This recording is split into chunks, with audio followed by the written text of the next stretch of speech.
Sir, you need to come with us. I haven't done anything. You've been reported as a threat to this crew. That's not possible. I am a federal agent. My credentials are in my left jacket pocket. Turn around. Hands behind your back. Now. He turned around, not because he was guilty, because he had been trained to survive worse than this. The cuffs clicked shut. One sound, 2 seconds. The entire first-class cabin went completely silent. 160 passengers watched a man in a dark shirt get walked down the aisle in handcuffs, his FBI badge still folded inside his jacket pocket, untouched, unopened, ignored. The flight attendant who made the call stood near the galley curtain, arms crossed, watching. 3 months later, that decision cost the airline $8.3 million. Before we go any further, drop a comment and tell me where you're watching from. Stories like this one deserve to be heard. And if this is your first time on this channel, hit subscribe. The truth doesn't spread itself. Marcus Devereaux was 40 years old and had spent 14 years as a special agent with the Federal Bureau of Investigation. He had worked organized crime. He had worked trafficking. He had personally led the field operation that dismantled a cross-state trafficking network spanning 4 cities and resulted in 23 convictions. That Monday morning, he wasn't flying for vacation. The Department of Justice had summoned him to Washington on an emergency basis to testify before a federal task force, a case involving victims who were still waiting for someone to show up and speak for them. His ticket was government-issued. First class, because that was what DOJ booked for senior agents on urgent travel orders. He wore plain clothes, dark shirt slacks, clean shoes. That was standard practice. Federal agents on active assignments don't advertise. He boarded early, stowed his bag in the overhead bin, and settled into seat 2A without a word to anyone. He pulled out a folder of case notes, set it on the tray table, and began reviewing. He looked like any other passenger. That was the point. From the forward galley, Diane Castle was already watching him. Castle was 49, 18 years with the airline. She had worked first-class transatlantic and domestic premium routes for most of that career. Among crew members who had flown with her, she had a reputation not spoken out loud, but understood. She watched Devereaux open the overhead bin. She watched him sit down. She pulled up the seat manifest on the galley screen, scrolled to 2A, and read the name. Then she looked back at the man. Then she leaned toward her junior partner, 2 years on the job, still on probation, and kept her voice low. "Go check his boarding pass." The younger attendant walked over politely. Devereaux handed it over without looking up from his case notes. Seat 2A, name matched, government fare code. The junior attendant walked back. "Everything checks out," Cassell barely reacted. "Keep an eye on him anyway." Around them, 11 other first-class passengers sat undisturbed. Not one of them had been asked to verify anything. That detail, 11 passengers, 1 boarding pass check, would become Exhibit A. But Castle wasn't done. She was just getting started. 2 hours into the flight, Devereaux set his case folder down and pressed the call button above his seat. The chime sounded once, clean, polite. He waited. 5 minutes passed. The junior attendant moved through the cabin with a drink tray, making eye contact with every row except his. 10 minutes. A passenger, 3 rows back, got a refill without asking. 12 minutes. The couple across the aisle received warm nuts in a ceramic dish. 16 minutes after Devereaux pressed that button, Diane Castle appeared at his row. She was smiling, the kind of smile that has nothing behind it. "Can I help you?" "Water when you get a chance." She tilted her head. "Just slightly. Just enough." "Are you sure you're in the right section?" Devereaux looked at her for a moment. Steady, unhurried. "Seat 2A, he said. "That's where I'm sitting." She brought the water. No napkin. Set it on the armrest and walked away before he could say thank you. He didn't react. He picked up his folder and kept reading. That restraint, that absolute deliberate calm, would later be described by investigators as the most important detail of the entire incident. Because it meant every escalation that followed came from exactly one direction, and it wasn't him. 30 minutes later, the hot towel service began. Castle moved through first class with a set of warm towels, presenting one to each passenger with both hands. The woman in 3B, the businessman in 4A, the retired couple who had been dozing since takeoff. She passed row 2 without slowing. Devereaux watched her continue to the back of the cabin. He said nothing. He put his earbuds in and looked out the window at 38,000 feet of open sky. In seat 2C, directly across the aisle, a man named Gerald Okafor had been watching all of it. Okafor was 51 years old, a civil rights attorney based in Atlanta with 22 years of litigation experience. He did not know Marcus Devereaux. They had never met. He had simply boarded the same flight, sat down in his assigned seat, and spent the last 2 hours watching a pattern develop that he recognized immediately and professionally. He had seen this before, in depositions, in courtrooms, in his own life.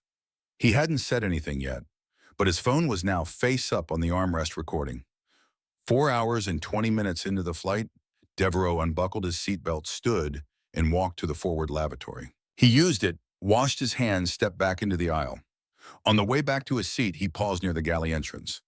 He pressed both palms into his lower back and stretched, the way any person does after 4 hours in a pressurized cabin over open country. He rolled his neck once, shifted his weight. 25 seconds. That was the total duration. Then he walked back to 2A, sat down, and buckled his seatbelt. In the galley, Cassell turned to her junior partner. Her voice was low, but it was urgent. "He's lingering. He's been watching the crew the entire flight. Something is off." The younger attendant looked past her toward the cabin. He saw a man sitting quietly in his seat, adjusting his seatbelt. He didn't see a threat, but he didn't say that. He looked at the floor instead. That silence, 11 seconds, of a young man staring at a galley floor rather than pushing back, gave Cassell exactly what she needed. She picked up the interphone connected to the flight deck and pressed the captain's line. When he answered, her words were chosen carefully, precise, loaded with the specific language she knew triggered mandatory protocol. Suspicious passenger in first class, aggressive toward crew throughout the flight, currently lingering near the galley in a threatening manner. The captain had not left the flight deck once during the crossing. He had not seen Devereaux. He had not spoken to him. He had no independent observation of anything. But federal aviation regulations required him to act on a credentialed crew member's threat assessment. He made the call. 2 air marshals seated in coach reached under their jackets. Gerald Okafor across the aisle in 2C watched Cassell hang up the interphone. He had heard enough. His phone was already recording. He kept it steady and said nothing. The trap had just closed. Cassell had said it herself, and she had no idea. Devereaux was on page 63 of a case brief when they appeared. 2 men in plain clothes, moving with the specific controlled economy of people who do this professionally. One positioned himself in the aisle at Devereaux's row. The other stood 1 seat back, jacket open, hand loose at his side. They didn't introduce themselves. "Sir, we need you to stand up."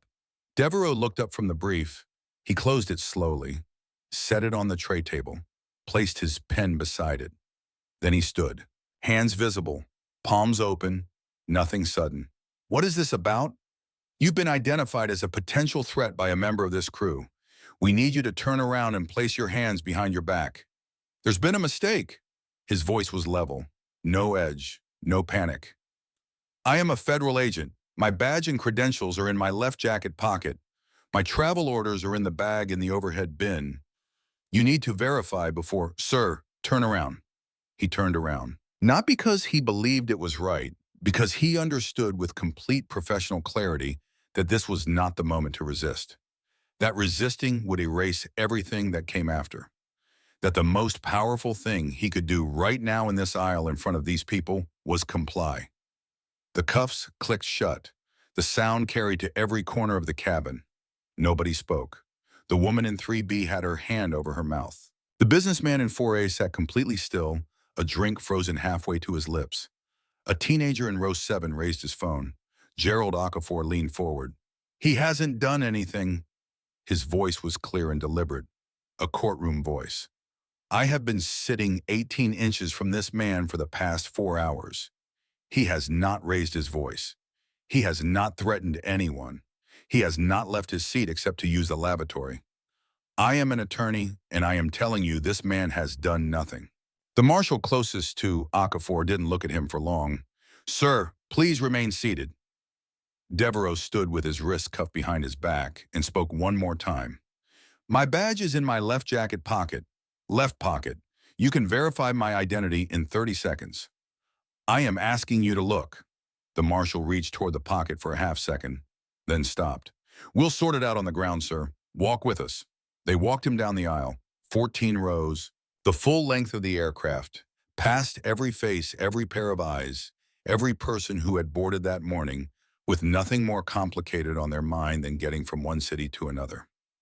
He kept his chin level, shoulders back, breathing measured. He had been trained for pressure that would break most people before breakfast. A walk down a carpeted aisle was not going to be the thing that changed his face, but the people watching him didn't know that. They only saw what was in front of them, a black man in handcuffs being walked out of first class. Near the galley curtain, Diane Kessel stood with her arms folded. She did not speak. She did not intervene. She did not look away. A passenger in row 6 who had filmed the entire encounter would later describe the expression on her face in a written statement submitted to federal investigators. She used one word: satisfied. Atlantic Pacific Flight 1182 touched down at Dallas-Fort Worth International at 9:51 in the morning. Before the seatbelt sign clicked off, before a single passenger reached for their carry-on, the forward cabin door opened. 4 people stepped on board: 2 FBI field agents, 2 airport police officers. They walked the length of the aircraft without speaking to anyone and stopped at the last row of coach where Devereaux had been secured to an armrest. They uncuffed him from the seat, recuffed his hands behind his back, walked him up the aisle a second time. 212 minutes after takeoff, Marcus Devereaux, 14-year FBI special agent holder of a government travel order stamped by the Department of Justice, the man who had spent that morning preparing testimony on behalf of trafficking victims, was walked through a jet bridge in handcuffs and placed in a windowless federal holding room in the lower level of Dallas-Fort Worth International Airport. His badge was still in his pocket. Nobody had looked. The holding room was 9 feet by 11 feet, concrete walls, a metal table bolted to the floor, a fluorescent light that hummed at a frequency just irregular enough to notice. One steel loop welded to the table edge, and attached to that loop, one cuff around Marcus Devereaux's left wrist. He had been in that room for 2 hours and 47 minutes when the door finally opened. A single agent walked in, younger than Devereaux, carried the leather duffel from overhead, bin 2A, set it on the table without introducing himself, unzipped it, began removing the contents one item at a time, the way someone does when they already suspect they've made a catastrophic mistake and are confirming it slowly.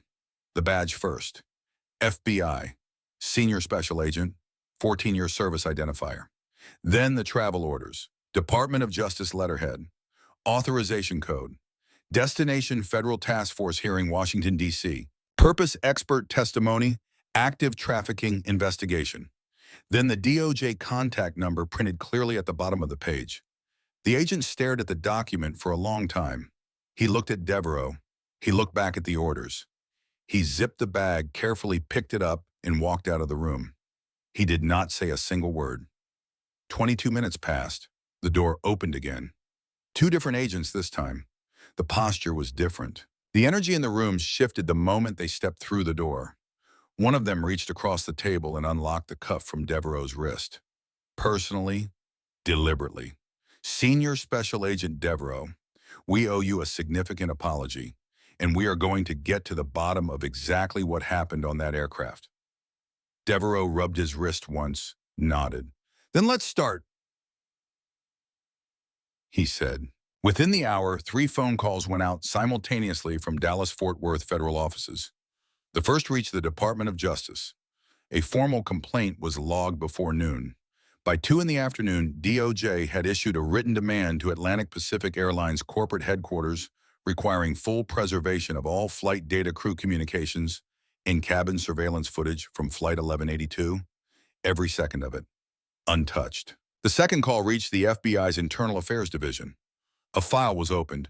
An agent had been detained and physically restrained without cause during official government travel. That file would not be closed quietly. The third call went to the airline's legal department directly. Their outside counsel called back within 40 minutes. The machine had started turning. And machines like this, once started, do not stop. Federal investigators pulled every available record from Flight 1182 within 24 hours. The cabin CCTV told a story that required no interpretation. It showed Cassell tracking Devereaux from the moment he turned into the first-class cabin. It showed her checking the manifest and leaning toward her junior partner. It showed the first beverage service every passenger served 1 seat skipped. It showed 16 minutes between a call button press and a response.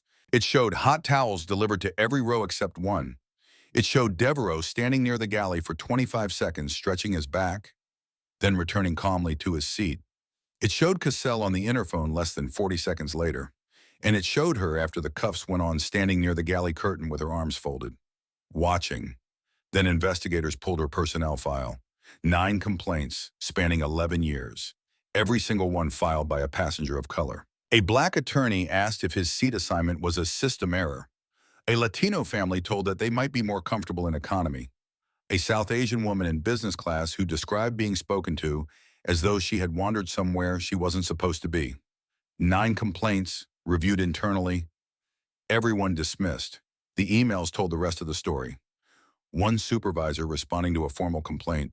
She's been here 16 years. File it and move on. Another after a passenger requested follow-up. Some people look for things to be upset about. Noted and closed. 2 HR supervisors had signed off on every single dismissal. Not one witness had been interviewed. Not one follow-up meeting had been held. The complaints existed only as paper filed, stamped and buried. Diane Kessel was brought into a federal interview room at Dallas-Fort Worth 6 hours after the plane landed.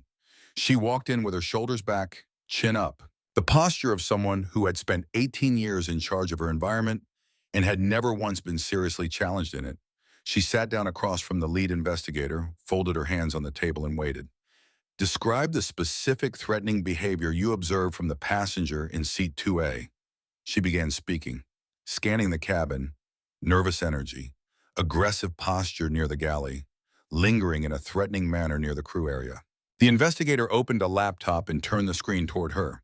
CCTV, timestamp indexed, synced to her descriptions. Scanning the cabin, the footage showed Devereaux looking out the window, reading case notes, eyes down, nervous energy. The footage showed a man sitting completely still for hours, earbuds and folder open. Aggressive posture near the galley. The footage showed 25 seconds of a human being stretching his lower back after sitting in a pressurized cabin for 4 hours. The investigator paused the video.